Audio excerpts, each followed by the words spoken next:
¿qué significa ser hombre? ¿Qué es la masculinidad? Lo único que sé es que Quiero ser un mejor humano. y para eso hay mucho que aprender y aún más difícil, Mucho que desaprender. más humano, menos bruto. Una producción de Troop. Antes de arrancar, se les recuerda, se suscriban, que nos sigan en todas las plataformas de este proyecto llamado Bruto, que cada vez seamos más. Así que si me estás escuchando, ve ahorita a YouTube, suscríbete a todas las notificaciones. También en Instagram, ahí nos pueden seguir, @BrutoPodcast, en todo. Ahí nos vemos. Yo soy Diego Alfaro y esto es Bruto.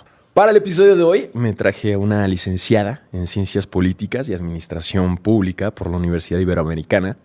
Ella es maestra en saberes sobre subjetividad y violencia con especialidad en práctica psicoanalítica, posicionamiento ético ante el dolor, con más de 20 años de experiencia profesional en atención a mujeres en situación de violencia, que es violencia en razón de género y trata de personas.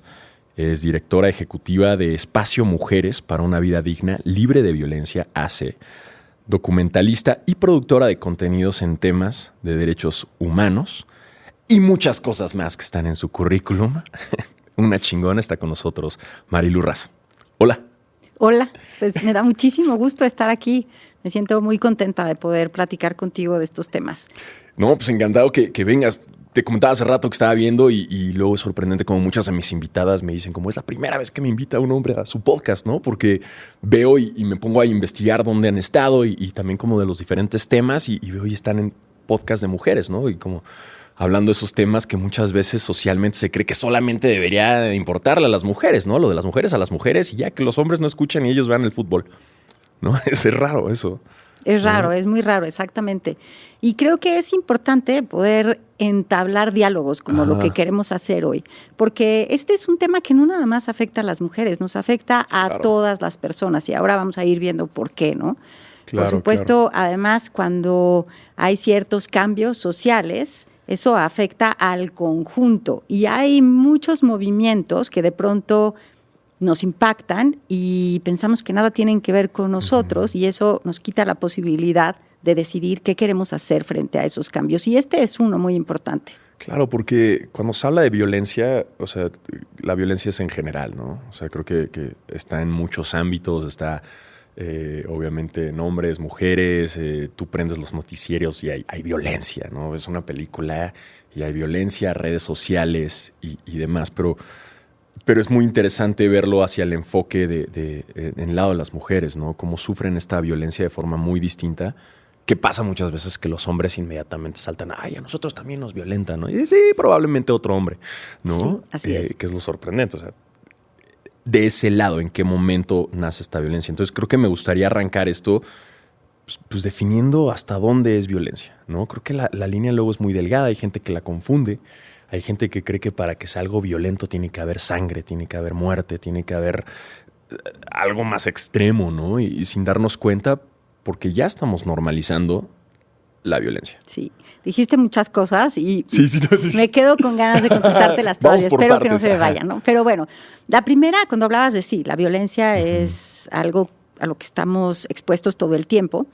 Pero cuando se habla de violencia en razón de género, estamos hablando de una violencia que tiene sus raíces en la manera en la que se ha organizado el mundo por mucho tiempo, que es eso que se ha denominado patriarcado, ¿no? Y ahora vamos a hablar de eso. Y tiene que ver con la manera en la que se ha pensado que es el hombre y la manera en la que se ha pensado que somos las mujeres, lo que se ha definido como lo femenino, lo que se ha definido como lo masculino, y luego, ¿cuál es el valor que se le va a dar a todo eso en la sociedad en los distintos momentos históricos? Y luego, pues sí, como tal cual lo dices, es muy importante definir qué vamos a entender por violencia. Hay una definición que a mí me gusta mucho, que nos dice que violencia es todo acto u omisión, es decir, eso que se hace o se deja de hacer, que está atravesada por relaciones de poder y que va a lastimar o vulnerar la calidad de vida de las personas y su integridad.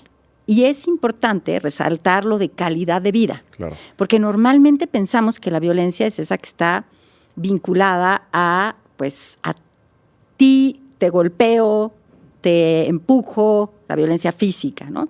Que tiene que ver con tu integridad, por ejemplo. Pero poco pensamos en la desigualdad de oportunidades como una forma que genera discriminación y que puede facilitar actos violentos, porque va a limitar tu capacidad de desarrollo en el mundo y, por supuesto, tu calidad de vida. Entonces, es lo que se hace, pero también lo que se deja de hacer, y eso es importante tenerlo presente. Y cuando hablamos de violencia en razón de género o basada en género, tiene que ver con eso que conocemos como roles, estereotipos y mandatos, que es eso que se espera de los hombres por haber nacido hombres, fisiológicamente de cierta manera, y lo que se espera de las mujeres, y que tradicionalmente se ha puesto en un lugar de privilegio y superioridad a los hombres, y lo que se ha considerado masculino, claro, y de inferioridad a las mujeres y lo que se ha considerado femenino. Sí, claro, creo que desde un inicio como hombres, como nos van educando, es eso, ¿no? Es siempre a partir del lado tosco y violento. Un poco, igual hay muchos hombres allá afuera que juran que su lado violento es natural, ¿no? Que es como, no, pues es que soy hombre, ¿no? Tengo que ser violento, ¿no? Es como si estuviera inscrito en el ADN, o luego le echan la culpa como a las hormonas, ¿no? Es que la testosterona me hace violento, ¿no? Como... La testosterona te da ciertos impulsos y cierta manera de posicionarte en el mundo, pero ya el acto violento es una decisión. Claro. Y eso es lo interesante, poder desvincularlo de esta supuesta naturaleza. Por eso seguramente han oído muchas veces que hablamos de violencias naturalizadas o violencias normalizadas, ¿no? Cuando decimos violencias naturalizadas es porque se ha pensado por mucho tiempo que tienen que ver con la naturaleza de la persona, lo que estás diciendo ahorita, ¿no? Claro. Los hombres tienen un deseo sexual irrefrenable y entonces a partir de eso se justifican muchas violencias sexuales, por ejemplo, ¿no? Claro. Pero no es así. Los hombres tienen un impulso sexual igual que las mujeres y sí puede haber momentos en la vida en que está más presente que otros, pero hay muchísimas alternativas que no pasan por violentar, someter y agredir a otra persona, ¿no? Nos podemos hacer cargo, hombres y mujeres, de eso, igual que de muchas otras cosas. Pero, bueno, un poco eso es lo que quieren decir la naturalización de las violencias, ¿no? Y esto pues lleva construyéndose muchísimo tiempo, ¿no? Sí. Y tenemos distintos autores a lo largo del tiempo que han ido fortaleciendo y alimentando estas ideas, ¿no? Por ejemplo, Rousseau. Rousseau, en uno de sus textos importantes, que es el Emilio, habla, entre otras cosas, de la educación. Claro. Y ahí pone, por ejemplo, a los hombres del lado de la razón y del intelecto, y a las mujeres por el hecho de, pues, embarazarse y tener a un bebé del lado de la naturaleza. ¿Qué quiere decir eso? Del lado de la naturaleza, pues hay que conquistarla, hay que controlarla, ¿no? La naturaleza es salvaje. Entonces hay que controlar a la mujer. ¿Y quién controla? El intelecto. Y el intelecto y la razón la pone del lado de los hombres, ¿no?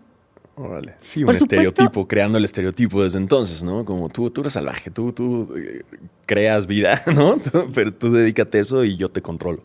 Y así se van construyendo todos estos roles, estereotipos y mandatos de género, que no son otra cosa más que justamente definir y decirte en moldes bastante rígidos para los hombres y para las mujeres lo que tenemos que ser y hacer, ¿no?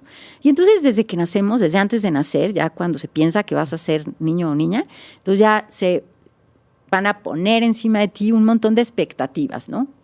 Va a ser científico, corredor de coches, futbolista, y las niñas, pues, va a ser mamá y va a ser a lo mejor enfermera, maestra. Todo eso ha ido cambiando a lo largo del tiempo, sí, claro, ¿no? Pero pues todavía no cambia en su totalidad y no cambia para todas las personas. Y eso es importante decirlo y señalarlo siempre, ¿no? Porque a veces nos dicen, ¿pero de qué hablan ya? ¿Para qué se están quejando? Pueden ir a la universidad, se pueden divorciar, pueden votar, un montón de cosas que antes no podíamos, ¿no? Claro. Pero no necesariamente y no todas las mujeres todavía, ¿no? Y mientras exista una mujer que siga sometida y sin la posibilidad de desarrollo por el solo hecho de ser persona, pues esto seguirá seguiremos levantando la voz hasta que sea una realidad para todas las personas. Por supuesto, Claro. para todas las mujeres, pero para todas las personas. Sí, claro, ¿no? También depende de esta interseccionalidad, ¿no? Así De es. en dónde estás, Así es. cómo naciste, dónde naciste, cuál es el sector social, ¿no? Sí. Cuál es tu racialización. O sea, creo que es muy fácil hablar desde el privilegio, Así ¿no? es. De que te comente alguien en redes sociales, de dime un derecho que... Eso me lo escriben un chingo, güey, los vatos. Dime un derecho que yo tenga y que las mujeres no. Y a partir de ahí ya empieza la conversación. Es como, es que no es tal cual de esa forma. O sea, hay muchos derechos que quizás en la práctica, ¿no? Es donde no están presentes para las mujeres, ¿no? La decisión sobre su propio cuerpo, ¿no? Quizás muchas cosas por el mismo sistema que está hecho por hombres, ¿no? Es lo que hace que pasen desapercibidos esos derechos, ¿no? Y como dices tú, desde ese privilegio, Sí. obviamente estamos hablando de un sector donde las mujeres están quizás más cercanas a sus derechos, pero si te vas más abajo, Sí. ¿no? Y Así es. ahí empiezan las faltas, ¿no? También ahí es donde está la gran ausencia de derechos y como dices tú, hasta que no Sí. se logre en conjunto que se marquen los derechos, pues no hay ningún crecimiento, ¿no? Así es. Y fíjate, estás diciendo algo muy importante, ¿no? Porque actualmente hablamos de igualdad sustantiva. Decimos que queremos igualdad sustantiva. Y la igualdad sustantiva, dicho muy simple, es que queremos el mismo trato, las mismas oportunidades y la garantía del ejercicio de todos nuestros derechos. Sí. O sea, los derechos humanos y los derechos de las mujeres están contemplados en nuestra Constitución y en todos los instrumentos internacionales, pero no basta con que estén ahí, es muy importante, ¿no? Pero tienen que garantizarse y se tiene que garantizar el pleno ejercicio. Eso es que puedas realmente ejercer tu derecho a la salud sexual y reproductiva, a la capacidad para decidir, a una vida libre de violencia, etcétera, etcétera, etcétera. Y para eso, pues tienen que estar involucrados muchos actores, ¿no? Cuando hablamos de estos temas, tenemos que tomar en cuenta todas las instituciones y todos los ámbitos sociales. El ámbito cultural, educativo, institucional, jurídico, y ver cuáles son los cambios y qué nos están diciendo todos estos espacios para que las personas podamos realmente ejercer nuestros derechos, ¿no? Exacto, y si en verdad tuvieran todos esos derechos o el goce de esos derechos, pues no tendría que haber asociaciones como la tuya. Así es. ¿No? Eso es creo que lo que también me gustaría hablar, ¿no? Cómo es que nace toda la cantidad de mujeres. Vi en la página, ¿no? Son miles de mujeres que han tenido asistencia ante actos violentos, ¿no? Y normalmente llega a nuestra cabeza el violencia sexual, violencia física, pero también está la violencia económica, por ejemplo, que es más difícil de comprobar. Hay muchos tipos de violencia. Quiero que Sí. hablemos un poco de eso, ¿no? Esos tipos Sí. de violencia que quizás mucha gente desconoce y también de cómo surge Sí. esta asociación. Fíjate que lo que estás diciendo tiene una trascendencia enorme, porque normalmente pensamos que la violencia es la violencia física, ¿no? Lo que dices tú, y entonces a veces la violencia sexual. Y todas las demás, como no nos damos cuenta que son violencia, entonces no pedimos ayuda, Claro. no nos damos cuenta que estamos alimentando una relación de violencia, no nos damos cuenta que estamos en una situación de riesgo y eso hace que la situación pueda escalar muy rápidamente, ¿no? Una de las violencias más difíciles de identificar es la violencia psicológica, porque tiene que ver con muchas creencias en torno a la manera en la que hemos aprendido a relacionarnos, Claro. que se han pensado por mucho tiempo como normales, ¿no? El chantaje emocional es una, ¿no? Los celos y el control como forma de amor. Y hace rato hablabas de la romantización, ¿no? Y es súper interesante cuando te das cuenta de que muchas cosas que culturalmente y simbólicamente en las narrativas, en los medios, en los programas, en los cuentos, en las historias, en las novelas, muchas cosas que son deseables, o sea, que quieres, que son como el ideal del amor romántico y de la pareja, en el fondo son mecanismos de control, de sumisión, de inseguridad. Y al paso del tiempo se pueden convertir en violencia.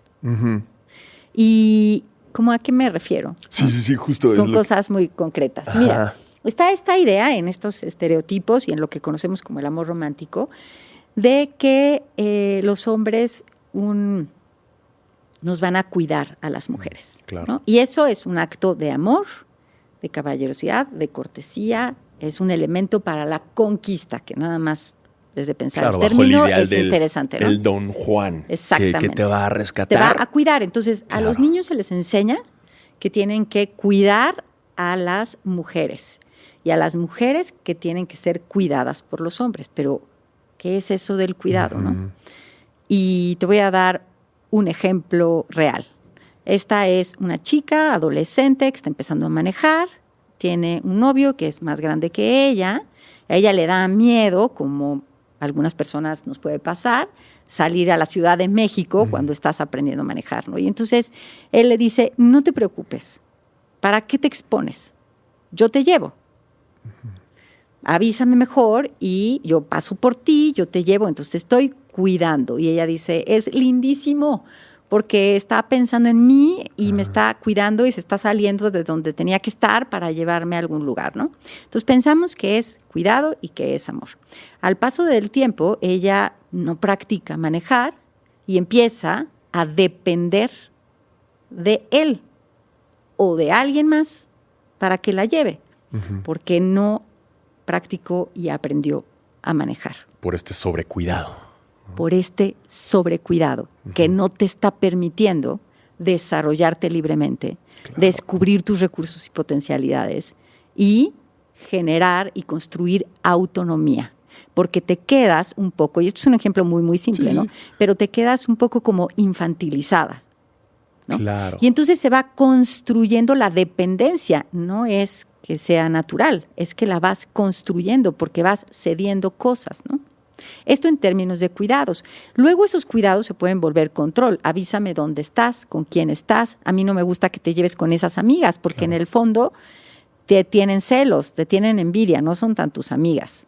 No me gusta que hables con fulanito de tal porque lo que quiere es más bien pues tener algo contigo. Claro, ¿no? y te estoy cuidando Y de te él. estoy cuidando, protegiendo, como si tú no tuvieras la capacidad para discernir y saber qué hacer. Sí, ¿no? que es una, como dices tú, una infantilización. O sea, es convertir a la mujer en niñas, ¿no? De tratarlas. Es más, hasta cuando la palabra, ¿no? Las niñas, oye, ¿dónde están las niñas? Tráetelas. Como igual el mencionártelo. Sí. En Estados Unidos hay una corriente ya muy común de que no les digas girls.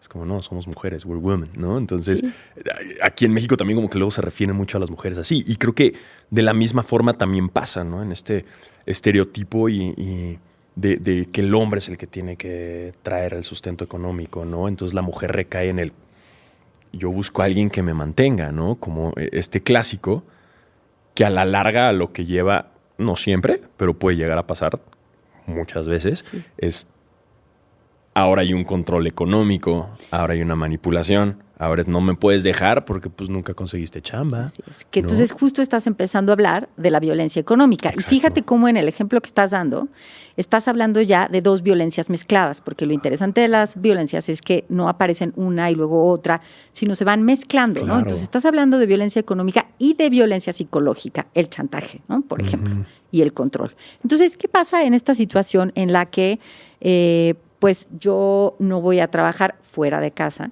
¿no? Porque voy a trabajar cuidando a los niños y la casa, chamba, pero eso como no se considera trabajo, que es otra de las violencias, ¿no? Es una gran, claro, también entonces, es una violencia que no se ha remunerado el trabajo. Lo hablamos con Liliana, otra de mis invitadas, y hablábamos de eso, ¿no? Que ella dice la teoría, que dice, porque una vez en un podcast ella dijo que las mujeres deberían tener un sueldo simplemente por ocuparse de la chamba de casa y de los hijos. Y se ponen muy mal los hombres cuando escuchan eso. Como que te tengo que mantener y además te tengo que dar un salario. Y es como, pues es que es una labor, ¿no? O sea, porque los hombres lo siguen viendo como yo ayudo en casa. Cuando es un equipo, no tendrías por qué ayudar. Fíjate, a mí me ayuda mucho a entender esto, como en una imagen. Si pensamos, y eso es real, que la familia, el matrimonio, es una institución. Es una institución como la escuela, como otras. Bueno, que es una institución. Es una institución en donde pensemos que hay dos socios, ¿no? Sí. Que se casan deciden formar una familia, se casan, son una sociedad y entonces deciden a qué se va a dedicar cada una de las partes. Quitémosles ahorita si es el hombre o la mujer, ¿no? Pensemos que entonces, pues estos dos socios, uno se va a dedicar a salir a trabajar y generar recursos económicos y la otra persona se va a quedar a, pues, cuidar a los hijos y a ver qué pasa con la casa, ¿no? Con todo lo que sucede en una casa. Entonces, son dos labores que podrían hacer de manera indistinta, pensando en una sociedad.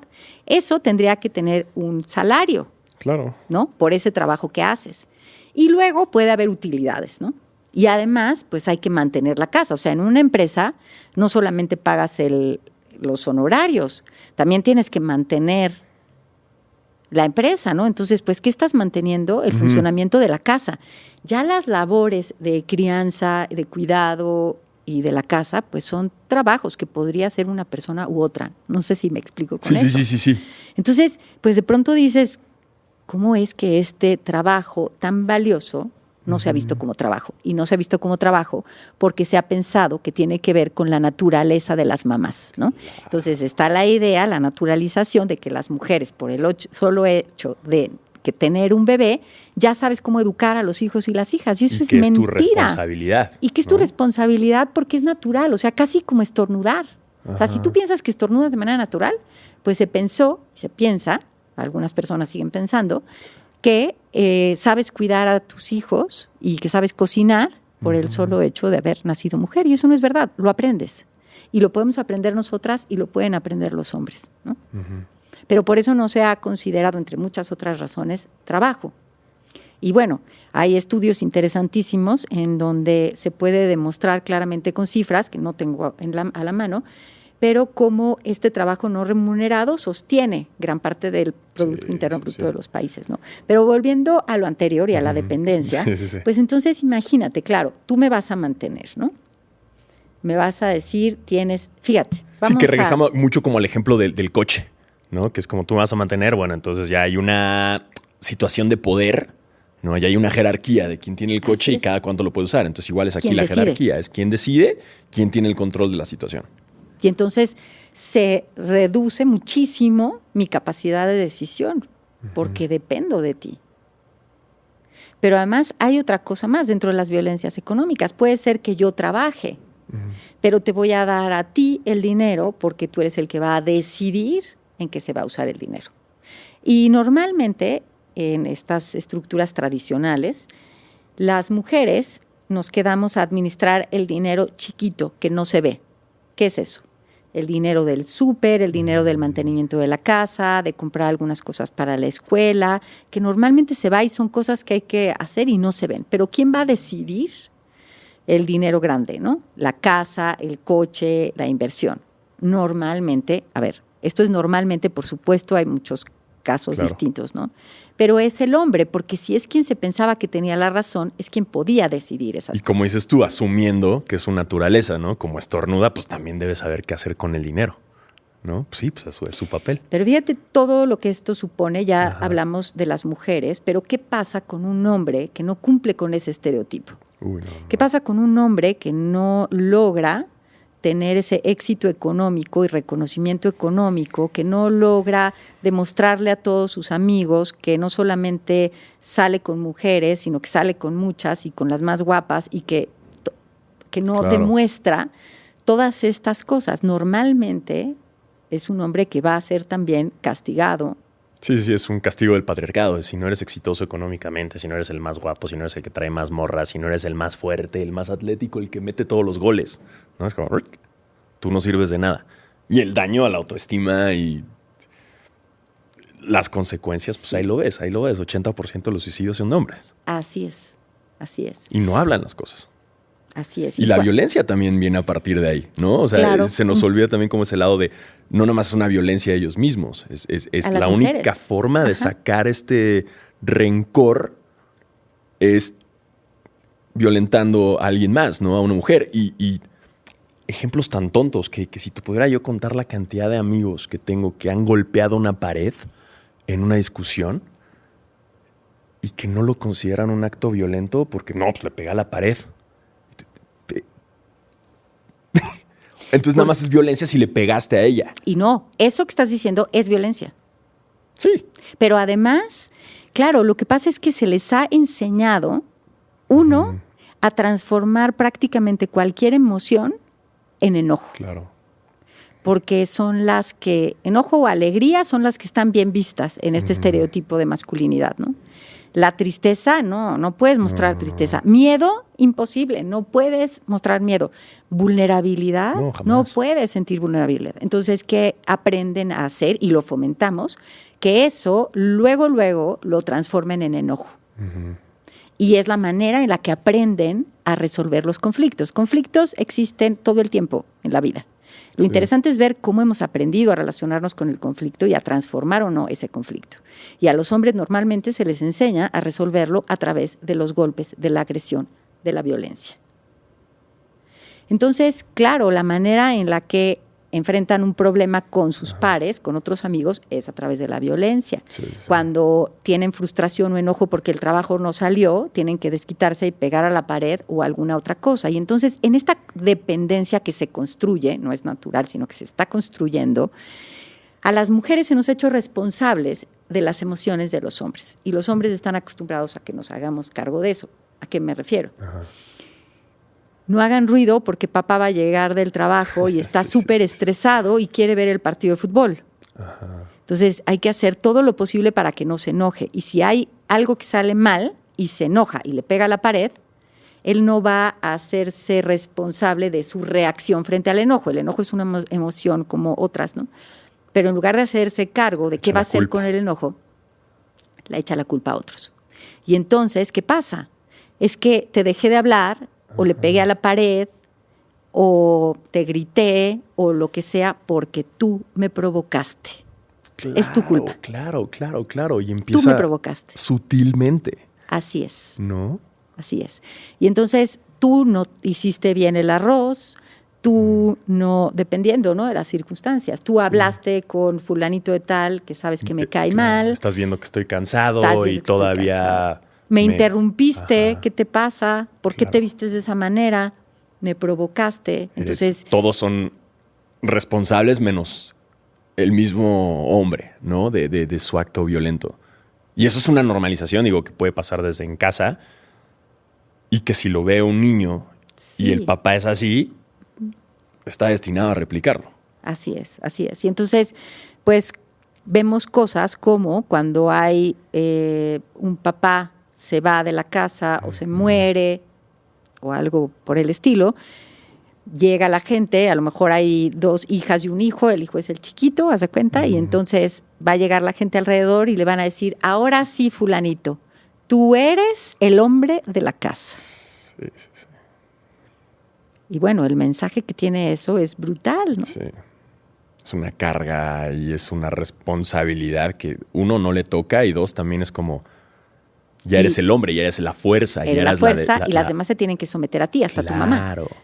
Sí, porque no cortas con el patriarcado aunque el papá deje la casa. O sea, incluso muchas mujeres patriarcalizadas siguen fomentando eso, ¿no? Siguen quizás hasta la mamá puede decirle como, mijito, pues tú eres el hombre de la casa ahora tú tienes que protegernos, ¿no? Y aunque sea menor, entonces ya el niño ya no se convierte en hijo, ahora es tiene que ser el papá. Sí. Todas las personas, las mujeres y los hombres, estamos atravesados por el patriarcado. Sí. Atravesados por el patriarcado, por el capitalismo, por el colonialismo, o sea, un montón de cosas, ¿no? Pero pensemos, hermanos, ¿no? Y se van cruzando, ¿no? Lo que decías hace rato. Pero pensemos nada más en el patriarcado. Eso quiere decir que todas y todos tenemos conductas que vienen justamente de creencias patriarcales. Por eso, a veces la gente dice, es que las mamás son las que educan a los hijos y son las que educan a los machos. Yo siempre digo, habría que ir con más cuidado, ¿no? Sí, claro. Porque primero pensemos qué es la educación, y la educación pues está hecha de muchas cosas, entre ellas el ejemplo. Entonces, el papá que no está, el papá ausente, el papá que golpea, el papá que grita, el papá que resuelve los conflictos con violencia, está educando. aunque la mamá sea la que pase más tiempo en la casa, porque tradicionalmente es la que se queda al cuidado de los hijos. Es decir, las dos partes están educando y la sociedad en su conjunto está educando. Sí. Y sí, muchas veces repetimos conductas y patrones que vienen del patriarcado. Y entonces sí, hombres y mujeres, puede ser que en algún momento le digas a las niñas, sírvele a tu hermano, ¿no? Porque es eso que hemos aprendido, como si fuera lo natural o como lo normal. Que eso es justamente lo que hay que cambiar. Si pensamos que hombres y mujeres tenemos derecho al mismo trato, las mismas oportunidades y el ejercicio de todos nuestros derechos, ¿no? Sí, es como esta forma de cómo se acostumbran muchos de los hombres desde casa, ¿no? Aunque sean por mensajes de mamá o papá, a esta superioridad del hombre, ¿no? Al cómo que las mujeres se vayan en Navidad a organizar todo y ustedes platiquen y tómense el whisky, ¿no? Y ustedes estén cotorreando. Y no pasa nada, nosotras, O recoger la mesa, ¿no? Pequeñas cositas como... Ya de las niñas, ya desde chiquitas, ya saben que tienen que hacer eso porque si no se les ve mal. Y a la niña que decida no, y hay un castigo también social, ¿no? Te vas a quedar solterona, ¿no? Si no sabes ser esposa, ¿quién te va a querer? ¿No? Ya empieza como a haber una repercusión también social que, como dices tú, no viene nada más de la educación de parte de mamá. O sea, es un sistema que nos está afectando a todos, ¿no? Es un sistema que al final nos malacostumbra a esta violencia, al creer como hombres, lo que yo digo mucho, ¿no? Como no está mal ser competitivo, órale, va. Qué padre es ganar jugando básquetbol, fútbol, lo que quieras. Es ¿hasta dónde estás llevando esta competencia? ¿Estás llevándola al punto de llevarla a la violencia? Ahí ya es cuando vemos cómo afecta, ¿no? O también leía, el otro día vi el dato que en promedio un hombre o una persona a sus 18 años ve aproximadamente 200,000 actos de violencia en medios audiovisuales. 200,000, de los cuales aproximadamente como de 16 a 20,000 son muertes. Sí. Es tremendo, A ¿no? ese punto estamos normalizando. Y ojo, tampoco quiero convertirme en de que no jueguen videojuegos, no. Pero sí creo que afecta mucho en el criterio de cada quien. En hasta dónde estás normalizándolo y hasta dónde... Porque como decimos, ¿no? Ya no es violento a menos de que haya sangre o haya un golpe, ¿no? Ya es como... No se puede considerar algo ya incluso violento por ausencia, ¿no? Ahora tiene que ser un acto necesariamente, ¿no? Y es así como se empieza a normalizar y desde niños empiezas como a aprender. El niño le compran la pistola, ¿no? La niña la muñeca, el niño la pistola. Y ya desde ahí. Claro. Y la niña va a tener juguetes todo el tiempo, pues de cuidar muñecas. Claro. O hacer la comidita, todas estas cosas, ¿no? Y luego si ves los anuncios en la tele, si es anuncio de detergente, quienes están en el anuncio son las mujeres, ¿no? Y bueno, todo esto va a retroalimentando ciertas, pues sí, imágenes de lo que se supone que tiene que ser un hombre y una mujer, ¿no? Pero quiero volver a la violencia psicológica que no se ve, a esto que vuelves a decir, ¿no? Porque la violencia psicológica nos va lastimando internamente y no lo vemos como un golpe. Sí, pero son todas las descalificaciones, las burlas, las humillaciones, las amenazas, la manipulación. Es que si no haces esto, es que no me quieres, ¿no? Eres mala persona, yo ya tanto que te llevé al cine y a no sé dónde y ya invertí en ti, entonces tienes que quedarte conmigo. Sí, ese caballerosismo disfrazado de control. Es que es control. Sí. Es más bien control disfrazado de caballerosidad, sí, claro. ¿No?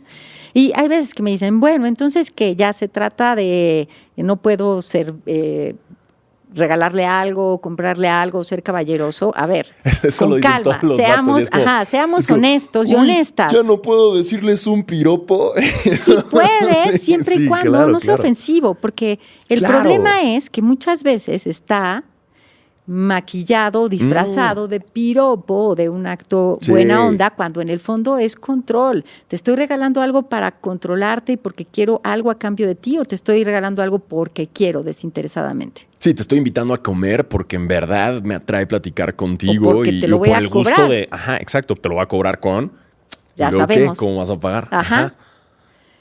Y ahí está el verdadero problema, ¿no? Yo lo que digo muchas veces, que un acto es caballeroso cuando lo puedes hacer incluso con otro hombre, ¿no? Esa es la O sea, cosa. exacto, cuando también le invité a comer a mi amigo y Sí. también a mi hermano o a mi hermana, o Y le eso abrí no- la puerta a mi papá. Y eso no te pone en un lugar de superioridad. No. Cuando hablábamos de la definición de violencia, hablé de una jerarquía y de una relación de poder. Claro. ¿no? Cuando yo uso el poder para someter al otro y hay una jerarquía que me pone en un lugar de superioridad y entonces te obligo y te chantajeo a que hagas X o Y, pues no estamos hablando de un acto de amabilidad, ¿no? Sí, no, sino no. de un acto de control.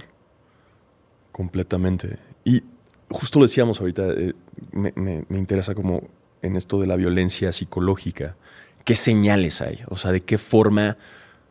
Porque creo que el mayor problema en ese tipo de violencia es que la víctima incluso llega al problema de no darse cuenta que está Claro. pasando por ese tipo de violencia, ¿no? Se llega a normalizar tanto que, como decías, ¿no? Ya lo confunden con amor, lo confunden con cariño.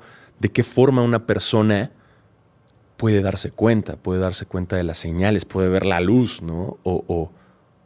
Y esa es otra pregunta también, si quieres vamos por partes. Y lo otro sería, ¿cómo ayudar a alguien, ¿no? En ese caso, cuando uno ya está viendo por afuera esta violencia. Cuando tú estás en una relación o en un entorno, porque podría ser en un entorno laboral, por ejemplo, ¿no? Pero estás en una relación en la que estás todo el tiempo alerta, tienes miedo, tienes ansiedad, porque no sabes en qué momento viene el enojo, el golpe no nada más el golpe, ¿no? Sino un ataque, una burla, El grito. que te descalifican, que te hacen la ley del hielo, que no sabes en qué momento estás nerviosa todo el tiempo, tienes el celular junto para contestar luego, porque si no contestas, pues ya vienen una serie de recriminaciones. Ese es un signo de alerta, ¿no? Cuando ya no puedes expresarte como normalmente te expresas, reírte como te gusta reírte, moverte, ir a donde quieras, platicar con la gente que quieres, dejas de ver a tus amigos y a tus amigas, ya no vas a ciertos lugares y empiezas a quedarte aislada porque, pues, ¿qué más da? Voy a ceder y voy a dejar de ver a tal persona. ¿Qué importa? Ya no voy a dedicarme a lo que me dedicaba porque le molesta. Y empiezas a ceder en muchas cosas que van limitando tu capacidad de desarrollo y de vivir en la vida. Pues ahí hay otro signo de alerta, ¿no? Cuando te comparan todo el tiempo, te descalifican, se burlan de ti, y esto es sistemático, ¿no? O sea, es repetido en el tiempo, cuando cada vez que quieres algo distinto, te chantajean, te manipulan o te agreden, no puedes estar en desacuerdo. Todas esas cosas son signos de alerta, ¿no? Que te están diciendo, esta no es una relación que te haga crecer como persona, al contrario, ¿no? Te está limitando y te está afectando muchas veces tu propia salud, ¿no? Cuando de repente no eras una persona enfermiza y ahora tienes pues dolores de cabeza o estás con dolores de estómago todo el tiempo, pues son signos que hay que poner atención, ¿no? Claro, todo eso se va pasando incluso hasta al lado corporal, ¿no? Y la gente, pues, es lo difícil, no darte cuenta. Y ahora, Sí. lo otro, ¿no? Cómo ayudar a alguien, porque creo que el clásico amiga date cuenta, ¿no? Como dicen en internet. O sea, el cómo explicarle, el cómo decirle, Sí. porque creo que la línea de comunicación es muy delgada, porque incluso si esta persona violentada, alguien le dice está siendo violentada, puede agarrarlo como algo violento, como, no, espérate, ¿de qué estás hablando? ¿No? O incluso como ver a esa persona como enemiga, ¿no? Ya que estás como completamente rodeada de este acto violento y chantajeada y manipulada. Creo que ahí está lo difícil también. Es que hay muchos mitos en torno a quién es una mujer o una persona que vive violencia, ¿no? Se piensa que una mujer que vive violencia es que no se quiere, que tiene baja autoestima, Claro. que tal vez es que no ha tenido alternativas en la vida. Y no, cualquier persona, cualquier mujer, en este caso, puede vivir violencia, porque si pensamos que la violencia son actos que agreden, pero que están normalizados, idealizados y romantizados, pues es fácil que cualquiera pueda vivir violencia. Y creyendo que lo que estás haciendo es darlo todo por amor, porque el amor todo lo puede, la paciencia todo lo alcanza, yo te voy a cambiar porque veo el niño lastimado que eres, que nadie ve, ni tu mamá, ni tus primas, ni tu abuela, mucho menos tu exnovia, pero yo sí, y con mi inmenso amor voy a lograr que ya no seas agresivo ni violento, porque la vida ha sido injusta contigo, no es que tú seas así, pero la vida ha sido injusta contigo, pero yo te voy a cambiar, ¿no?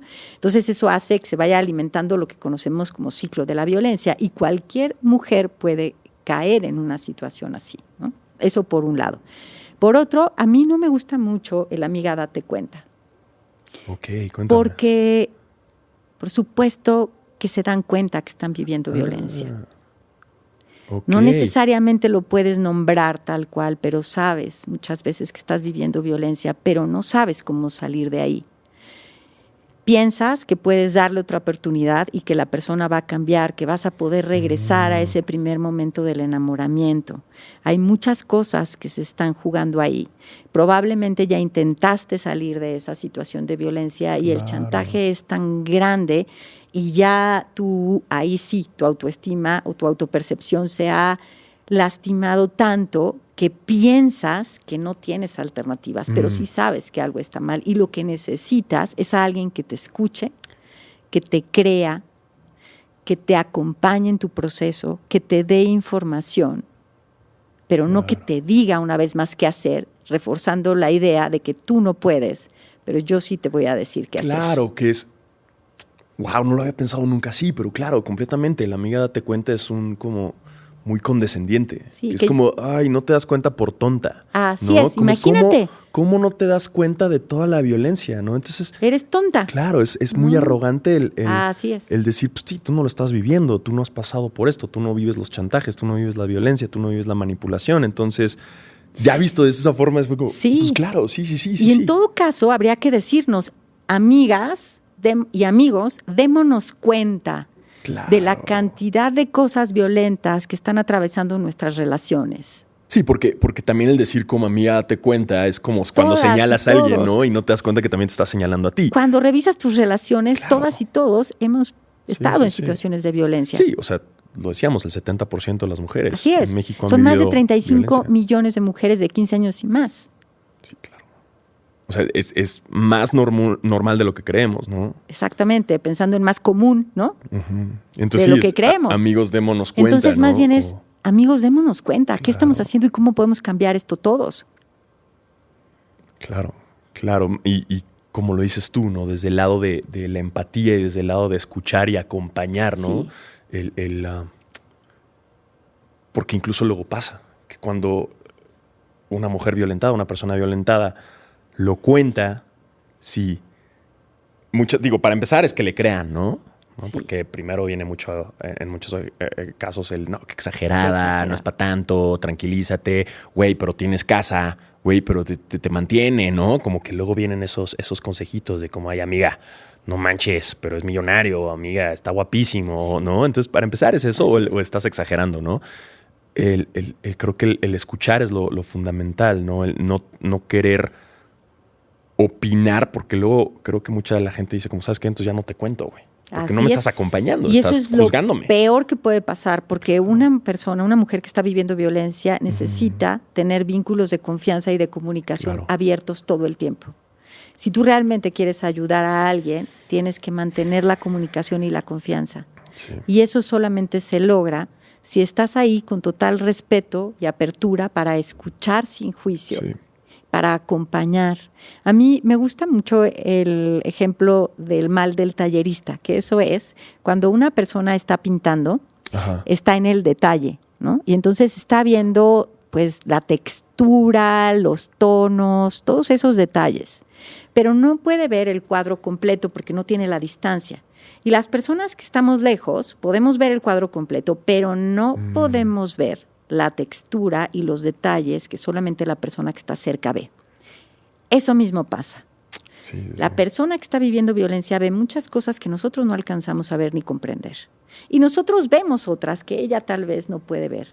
Por eso pedir ayuda y acompañamiento y tener diálogos abiertos y buscar información ayuda mucho a que la persona pueda tomar las decisiones que necesita tomar para salir de ahí. Fíjate qué interesante, hay un estudio que compara los efectos de la violencia de los veteranos de guerra, las víctimas de violencia sexual y las víctimas de violencia familiar. Los efectos son muy parecidos, son los mismos. Hola. Y parte de lo que sucede es que se va generando lo que se conoce como el síndrome de indefensión aprendida. Indefensión es que te sientes indefenso, que piensas que ya no hay alternativa para salir de esta situación. Y no es que no la haya, pero la violencia ha afectado tu percepción de la realidad y de ti misma y piensas realmente que ya no tienes alternativa, claro, que ya lo intentaste muchas veces, que ya no puedes ir a pedir ayuda porque ya fuiste muchas veces y regresaste, que en realidad tiene razón él y no vales nada, que no sabes pensar bien, que no vas a lograr nada en la vida porque nunca has trabajado y recibido un sueldo por eso, que un montón de cosas, ¿no? Uh-huh. Por eso salir de ahí acompañada por alguien que te ayude a reconocer tus propios recursos, tu valor, que puedas volver a generar confianza en ti misma y en la vida y además tener el apoyo que necesitas para salir, porque probablemente es real que no tienes un sueldo. Sí. Necesitas apoyo para poder salir de ahí temporal, ¿no? Claro. Etcétera, etcétera. Pero para eso, pues necesitas gente que se convierta en tu refugio de alguna manera y es ese lugar seguro en el que no vas a ser juzgada, en el que puedes vulnerarte, decir cuáles son tus miedos y que te crean cuáles son tus miedos, ¿no? A veces en una situación de violencia hacia afuera parece que todo es perfecto, aunque tú sabes claro. que no. Y cuando llegas, que es un poco lo que decías hace rato, llegas y dices, es que pues cuando estamos juntos y solos pasa esto y la gente te dice, pero ¿cómo si es encantador? Sí. ¿Cómo? Pero si en Instagram subieron hace rato que estaban felices. Sí, con todo viaje, el mundo ¿no? es súper buena onda. Ajá. Pero no ven el detalle, o sea, no ven lo que ellos sí están Necesitas viendo. A alguien que te crea. Claro. ¿De qué forma? O sea, porque, a ver, en tu caso, en Espacio Mujeres, ya estás llegando a atender mujeres en las últimas consecuencias, ¿no? Ya en el espacio donde ya están siendo violentadas, ¿no? Pero ¿de qué forma se puede cortar este ciclo desde antes? Llegué a ver en tus redes un tema que me llamó mucho la atención, ¿no? Sobre la ternura, sobre el cómo darle una nueva intención a la ternura, porque muchas veces se ve como una debilidad, especialmente en los hombres, ¿no? El que si eres tierno es como, ¿cómo, güey? ¿No? Porque normalmente es no, pues somos fuertes, ¿no? Y no creo que la ternura sea un antónimo de fuerza, ¿no? La ternura es una potencia. Exacto. Es una potencia que nos permite aceptar que somos humanos y humanas, uh-huh. que todas y todos tenemos miedo, que todas y todos nos equivocamos, sí. que todas y todos hemos sentido toda la gama de emociones, que a veces no sabemos qué hacer. Uh-huh. Y que en ese proceso podemos acompañarnos con mucha empatía, con mucha paciencia, con mucha comprensión, ¿no? Y a eso se refiere la ternura radical. Y la ternura radical pues nos permite efectivamente vulnerarnos y acompañarnos, decir, no puedo sola, no puedo solo, me doy cuenta que estoy ejerciendo violencia con mi novia y ya no quiero hacerlo y no sé por dónde empezar y no sé qué hacer y necesito ayuda. Que luego es muy raro, ¿no? Que venga de ese lado, o sea, porque siempre viene del lado de la víctima, pero el victimario, yo creo que va a llegar a pasar, no sé, tú me dirás, pero es muy raro. Que en verdad en el caso del hombre que diga, puta, estoy siendo violento, necesito ayuda. Porque en esta construcción de hombre patriarcal, el hombre fuerte no pide ayuda, lo soluciona todo solo. Sí, claro. Pero eso no es cierto. Mira, a mí me acuerdo de estas películas de El Jedi. Star Wars. Ajá, Star Wars.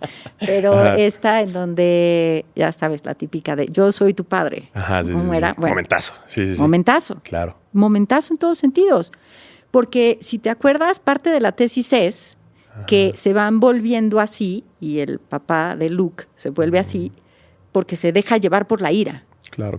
Y por el mal, ¿no? O sea, por la ira. Pero fíjate, por la ira. El miedo y todo lo transforma en ira.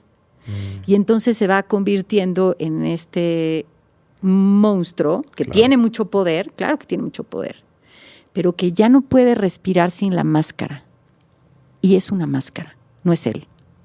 Pero está tan mimetizada con él El personaje. que ya no puede respirar sin ella. Y la única manera en esa película en la que puede conectar con su hijo y vulnerarse es si se quita la máscara. Sí es. Pero si se la quita, se va a morir porque ya no puede respirar sin ella.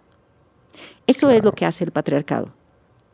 Claro. Te Con pone los la hombres. máscara, te pone este personaje que te está asfixiando. Y te identificas con él. Sí.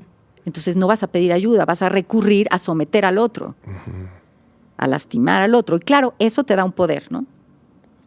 Sí, desde niño ya estás con bullying, ya estás como viendo a quién lastimar, viendo... Porque si no te lastiman a ti.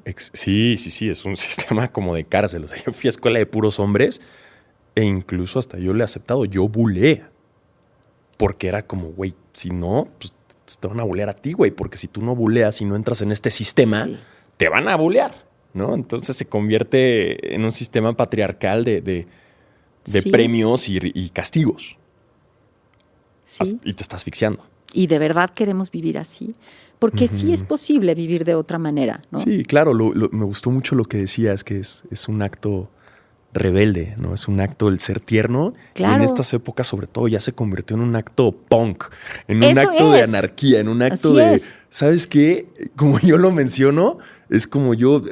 La banderita blanca de me rindo ante el patriarcado, pero que chinga a su madre, ¿no? Que obviamente hay mucho que hasta la fecha me cuestiono y me pregunto y me repregunto y aprendo y vuelvo a aprender y desaprendo, ¿no? Que no es un camino nada fácil porque hay como que tienes que estar como analizando muchas cosas y quizás darte cuenta de cosas que traes ya muy aprendidas que no quisieras, ¿no? Pero me gusta el utilizar la ternura como este acto radical de ir en contra. ¿No? Sí.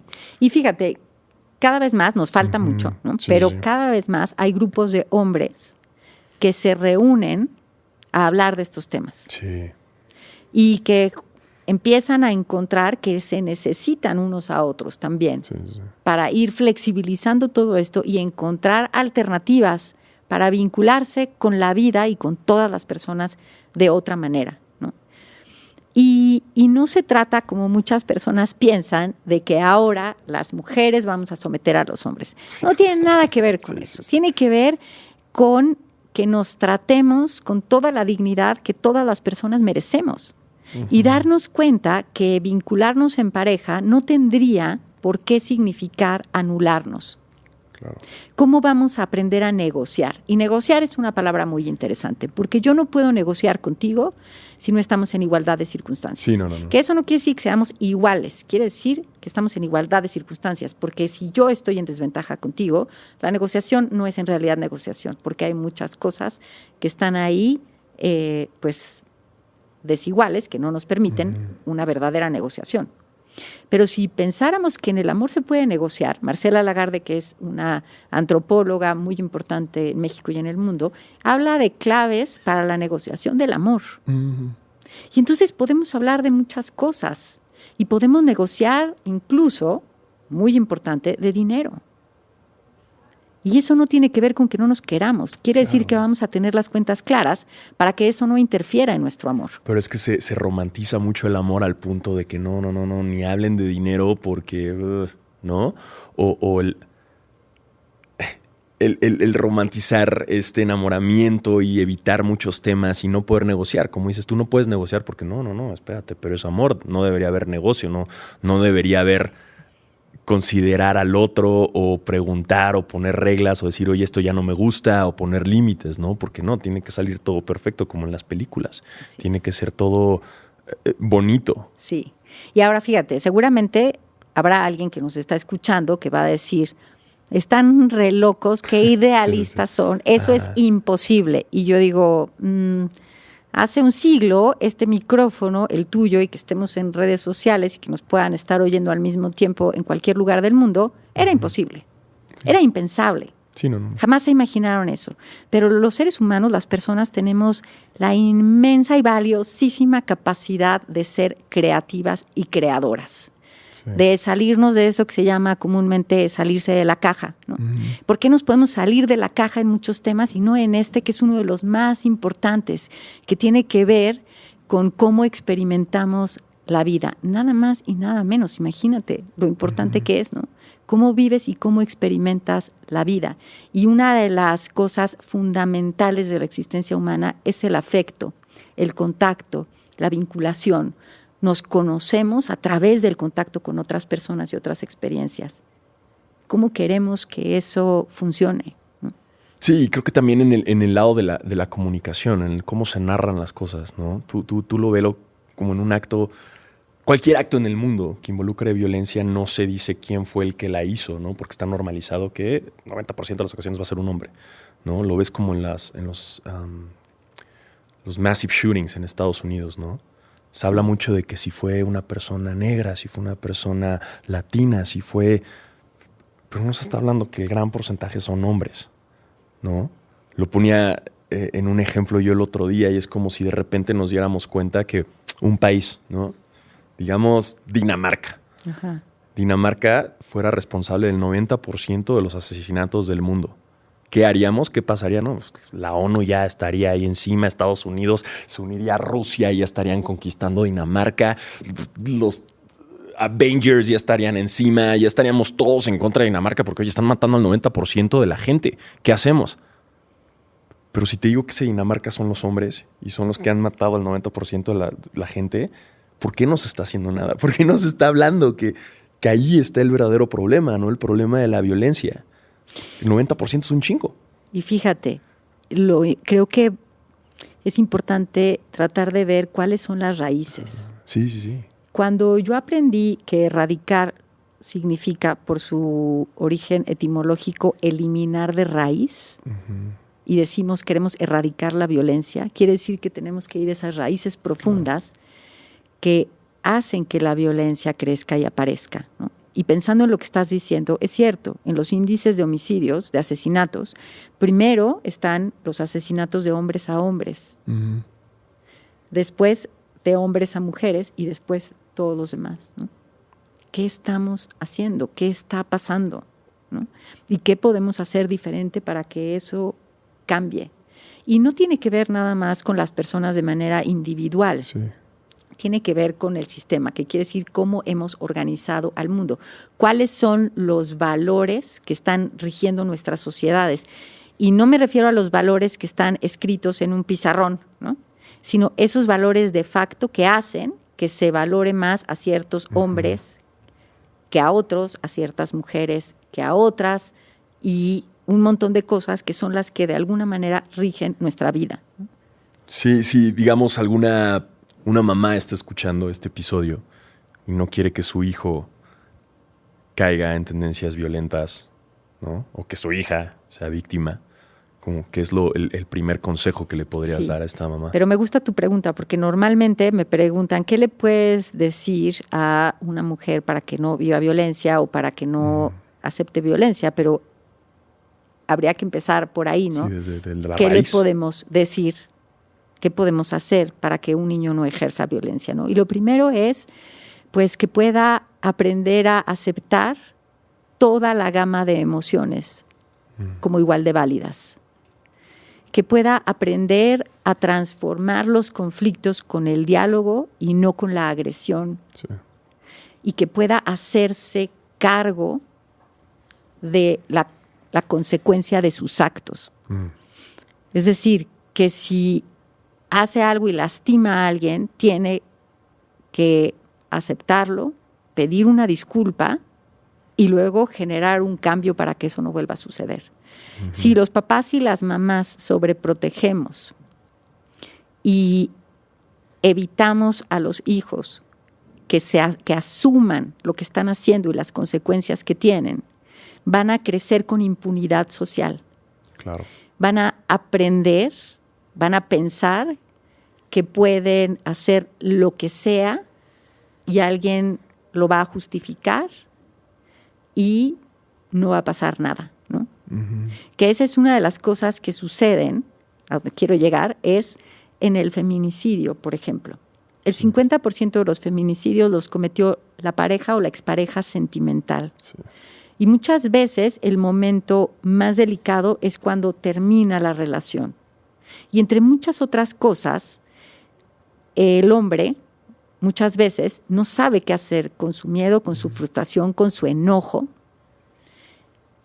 y acaba sometiendo y puede acabar matando a la pareja o la expareja. ¿Qué pasa? Que no han aprendido a gestionar sus emociones.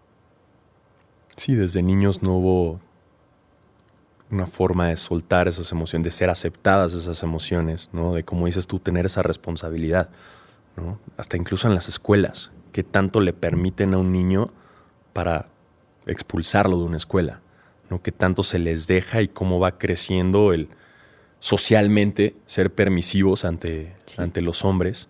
En mi trinchera, por ejemplo, el invitar a más hombres a ser partícipes, ¿no? De como hombre poder ponerle un alto a otros hombres, ¿no? Como esta responsabilidad colectiva de todos también de poner de lo nuestro, porque creo que ya no basta con decir, no, yo no soy así, ¿no? Ya creo que sí se convierte en una responsabilidad colectiva en el poder apoyar de lo nuestro incluso y poder tener límites ante otros amigos, ¿no? Que se pueden perder amistades, me ha pasado, ¿no? Pero pues, muy en el fondo, en verdad quería ser amigo de esa persona, ¿no? Porque se permite mucho, ¿no? Lo hablé con Marion Reimers, ¿no? De cómo muchos hombres es como, ay, pues sí es que es mano larga, pero güey, es a toda madre, es que estaba pedo, ¿no? Cómo se les va permitiendo, y entre hombres se crea esta fraternidad de no poner límites y no poder llegar a decirle a tu amigo, oye, esto no está chido, esto está raro, ¿por qué? No, que obviamente también viene, y yo lo he aprendido, ¿no? Que no venga del querer enseñar, sino que venga del preguntar, del, oye, ¿por qué hiciste eso? ¿No? O del hablar, del escuchar, y no del decir estás mal, ¿no? O sea, que sí son actos que están mal, pero creo que el cómo se aborda de un hombre a otro hombre también es muy importante en el caso, porque me ha pasado al momento de enfrentar un acto así, este otro hombre actuó violento conmigo, ¿no? Como que se sintió encajonado y su forma fue gritarme. Fue como hacerse más grande y ya no escuchó. Y ya no pude hablar, ¿no? Creo que también ese lado es... Porque una vez más, si han aprendido a resolver todo a través de la agresión, claro, esa es la manera, ¿no? Entonces, lo que dices tú, hacer preguntas es importante. Y por eso hay una organización que se llama Gendes, con G, que llevan trabajando mucho tiempo, tienen toda una metodología de trabajo con hombres. Y entonces dan terapias individuales y tienen grupos. Entonces, facilitan espacios seguros en donde los hombres pueden hablar y pueden cuestionarse cosas y pueden decir, oye, esto no está bien. ¿Y por qué no está bien? Veamos cuáles son las consecuencias de esto. ¿Por qué es violencia? ¿Cómo lo pude haber resuelto de otra manera? Porque si la violencia es una decisión, hay un momento en el que si tienes ya cierto conocimiento y te entrenas y puedes detenerte un segundo y decir, voy a optar por otra cosa y no por la agresión, ¿no? Te voy a dar un ejemplo súper simple, ¿no? Pero hace poquito iba a entrar a mi casa y metí la llave y alguien había dejado la llave por adentro, ¿no? Porque es una puerta de madera que se hincha, entonces hay que abrir por afuera y por adentro. Claro, yo tenía muchísima prisa y entonces lo primero que dije es, no, ahorita que me abran el grito, a ver quién se le ocurrió dejar la llave ahí, ¿no? Y hubo un momento que dije, sí, puedo hacer eso y se va a convertir en una cosa tremenda, o puedo esperar a que me abran y decirle, ¿qué onda? ¿Dejaste la llave? ¿No? Simplemente con otro tono, de otra manera. Y entonces la otra persona que es igual que yo y nos puede pasar a las dos, se va a reír y va a decir, tienes razón, no me vuelve a pasar. Y cada quien con su vida. Claro, el cómo resolver las formas las cosas de otra forma. Todos sentimos la emoción, ¿no? Sí. Puede ser que algo te duela mucho, que tú tenías una relación y te cortan y tú no querías y es injusto, piensas que es injusto y tú ya te habías visto casado y con hijos y todo era perfecto. Sí, duele muchísimo. Sientes que el corazón se te rompe y que además, qué vergüenza con X y Y o lo que sea. Sí, sientes todo eso. Y tienes ganas de echarle encima a alguien todo eso. Pero eso no te va a llevar a ningún buen lugar. Sí, no. Lo que podemos hacer son estrategias para ver qué voy a hacer con esto, ¿no? Y que ese corazón roto te permita, como la canción de Leonard Cohen, ver la luz por la grieta, ¿no? Claro. Sí. Creo que es un poco también aceptar que es de humanos también el enojarte, es de humanos. Yo lo hablaba con mi terapeuta, ¿no? Como los celos, por ejemplo, claro. ¿no? Algo que llevan a mucha violencia y lo hablaba con él porque es muy común que como romantizamos y no, yo no soy celoso, ¿no? Entonces, como creyendo que así las mujeres van a decir, no es celoso, es un gran partido o no, ella no es celosa, ¿no? Y cómo queremos premiar a la gente que no es celosa sin dejar a un lado que los celos son naturales. Son naturales. Tú un perrito, tienes 2 perritos, acaricias más a uno, el otro va a querer. Sí. Los leones van a llegar y si llega otro macho y espérate. Es algo tan natural. Ahora, la bronca es qué haces con esos celos. ¿Qué haces? Si le vas a revisar el celular, si le vas a prohibir, si vas a manipular. Entonces creo que a partir de ahí vienen muchos cambios, ¿no? El darnos cuenta y no juzgarnos, porque socialmente también es eso. No, pues es que si eres enojón. No, pues que si eres celoso, ¿no? Entonces tratamos de ocultar estas cosas sin darnos cuenta que el problema no es que lo sientas, sino qué haces con ello. Y además es una gran oportunidad para ver cuando sientes celos, ¿qué te está pasando a ti? Claro, es un trigger, ¿no? Como estos detonantes ¿Qué te está pasando ¿de dónde viene? ¿De dónde viene y qué podemos hacer? ¿No? Claro. ¿Qué puedo hacer yo? Y luego, ¿qué podemos hacer juntos? No para controlarnos, sino para ver qué pasa y qué podemos hacer de otra manera, ¿no? Y en ese sentido es muy importante lo que dices. Si no, es como lo del elefante, ¿no? En medio de la casa. Está el elefante, pero nadie habla del elefante, ¿no? Parece que no hay nada, pero ahí está gigante el elefante. Y todos lo ven. Y hasta que no hablas del elefante, no puedes decir, ok, aquí está horrible, ¿qué vamos a hacer con él? Claro. Y entonces buscas estrategias, ¿no? Sí. Pero si no buscas nada, te quedas repitiendo lo mismo. Claro.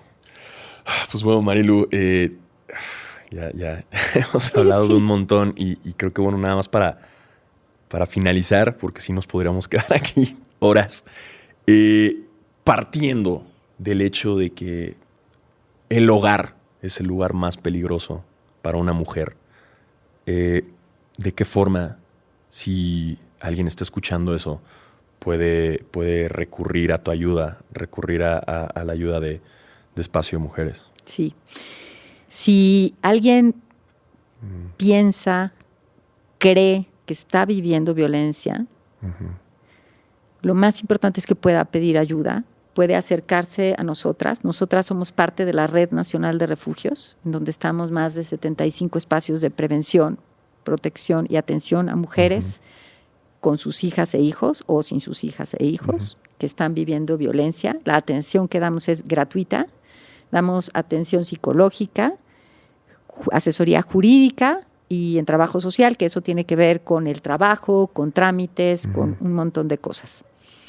Por supuesto, existen refugios, que son estos espacios de protección en donde las mujeres pueden salvar su vida. Y esto es literal. Sí. Hasta el momento, no solo en México, sino en el mundo, los refugios son el mecanismo más eficiente en la prevención del feminicidio, porque son esos lugares seguros a los que las mujeres pueden acudir en cualquier momento del año, ¿no? Están ahí alrededor de 3 meses, porque es el tiempo de mayor vulnerabilidad. Y digo alrededor porque depende de cada mujer y de lo que necesite. Puede ser más tiempo, puede ser menos tiempo. Y ahí tienen atención multidisciplinaria. Eso es, pues sí, psicólogas, trabajadoras sociales que les ayudan a hacer un plan de vida cuando salgan de ahí, abogadas, maestra y pedagoga, porque pues la violencia nos espera que acabe el ciclo escolar, ¿no? Entonces muchas mujeres llegan con sus hijos y nos ponemos en contacto con las escuelas para que no pierdan el ciclo escolar. Tenemos talleres laborales, bolsa de trabajo, un montón de servicios que les facilitan No solamente darse cuenta e identificar lo que vivieron, sino procesarlo internamente y decidir otra cosa para su vida y para la de sus hijas e hijos. Pero también tenemos centros de atención externa, que son lugares a los que puedes ir si quieres terapia o asesoría jurídica o necesitas asesoría en algún tema de trabajo, por ejemplo. También es atención gratuita y solamente vas a tus consultas y te vas a tu casa. Son muy importantes porque eso ayuda a que no escale la violencia, a que puedas tomar decisiones antes de tener que llegar a un refugio, ¿no? Claro. Y como te digo, la atención es gratuita, entonces nosotras vivimos una parte de un recurso público del Estado y el resto a través de donativos que nos hace la gente, y tenemos deducibilidad de impuestos, informes de transparencia, todo lo que la gente necesite para estar tranquila de que su dinero va a ir a un buen lugar, ¿no? Y también decirles que si tienen una amiga, una prima, una hija, una hermana, una mamá que creen que está en una situación de violencia y no saben qué hacer y quieren apoyarla, también pueden buscarnos para que hagamos una estrategia y la puedan acompañar de manera adecuada. Eso es muy importante porque lo que decías hace rato de qué hacer si alguien está viviendo violencia, ¿no? Entonces ya dimos aquí algunas estrategias, pero si no sabes y quieres pedir asesoría, pueden acercarse a nosotros. Cada caso, ¿no? es particular. Cada caso, ¿no?, es particular. Entonces, sí. Y también me pueden buscar a mí de manera personal. Trabajo también con otro grupo de personas que podemos todas hacer frente para pues apoyar a la gente que lo necesite. Pues bueno, muchísimas gracias, en verdad. Al contrario. Qué chingona tu labor y ayudando a tantas mujeres que lo necesitan y pues poco a poco, ¿no? Para tratar de erradicar este problema que si de raíz y si logramos ese cambio, pues estaríamos hablando de situaciones muy distintas, pero qué chido que todas estas mujeres puedan contar, mujeres y familias, ¿no? También los niños, creo que es también muy importante, que son víctimas también de esta violencia y esta problemática. Y antes que eso, quería también darte un regalito, como es tradición qué padre. aquí en Bruto, darte estas flores que te las qué mereces. Buena onda. Muchas gracias. Por haber venido Gracias. y también por tu gran labor, Marilo. Muchísimas gracias. Al contrario, gracias a ti. Muchísimas gracias también a todos los que escucharon. Ahí lo tienen.